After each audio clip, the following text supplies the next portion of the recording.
Ubuto bwa buri muntu wese burangizwa n'umunsi umwe. Umunsi wo bita umwana amenya ko amafaranga ari umugenzi wa buri muntu wese. Ni umunsi ubura uwo kwitaho ukabona uwukuri iruhande wese ari busy n'akazi kiwe. Ni umunsi ubona mu bari bakwegereye bose umwe wese agenda gutererana, akagutererana kandi ataruka kwase, ahubwo ari kubw'imvo z'umwanya nuko nawe usigaye ungana. Ni umunsi uba ubona buri muntu wese yiruka arondera amafaranga kugira ngo abeho yishimye, yoroherwe n'ubuzima yibera umukire. Ni umunsi urira ubwanya umusaba ikintu utari bwigurire, uwugisaba akanka kukikugurira kugira ngo umenye ubushobozi bw'amafaranga. Ibi nimba bitarakubako ni nk'uko utaracuka kw'ibere, komeza wiyonkere kuko abacutse ubu turyoherwa nuko dusefa akanoti, turyoherwa nuko dufise akanoti kacu. Isangemwo inshuti yanje rero, kuva amenye ko ab'isi n'isi duhorana urukundo rumwe rw'agafaranga, uze unkorera ibibi vyose wipfuza, uze unteranye n'umukunzi nta ribi, uze unteranye n'inshuti zanje ni hahandi nawe nyene nta ribi, ariko ntuze upime ngo ukore ikosa ryo kunteranya n'umukire nkurako agafaranga. Ako kanya nyene ntuze wibaze ngo unteranije n'umukire nk'uko ndabikubwiye, uze umenye ko unteranije n'umugenzi wanje yitwa amafaranga.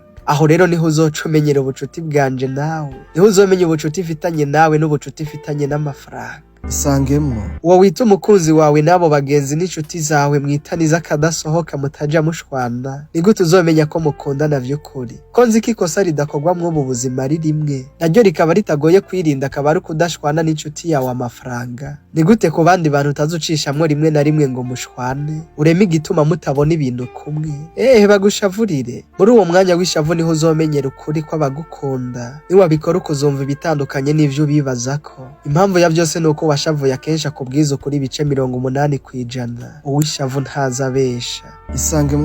Isangemwo nawe rero. Isangemwo ikosa ntazokora mw'ubu buzima ni rimwe yemwe. Reka ndarivuge nongere ndarisubiremwo. Nukwirinda kubabaza, gushwana no gutandukana n'inshuti yanje amafaranga, inshuti yanje akanoti. Dutandukana nkiri mw'ubu buzima reka da. Ayandi makosa yose ndashobora kuyakora kuko nkiri muri iyi si sinobihakana, ariko nayo nzoyakora ari uko ndayakoreshejwe nuko nshaka kwiyegereza inshuti yanje amafaranga. Biruka ariko ari nako kandi ndakwibutsa ko nushaka kugera kure uzujane n'abandi, ariko niwashaka kunyaruka uzugende wenyene. Dufatanye urugendo tugere kure hashoboka, twoye kwijana kuko inzira y'umwe ntishika.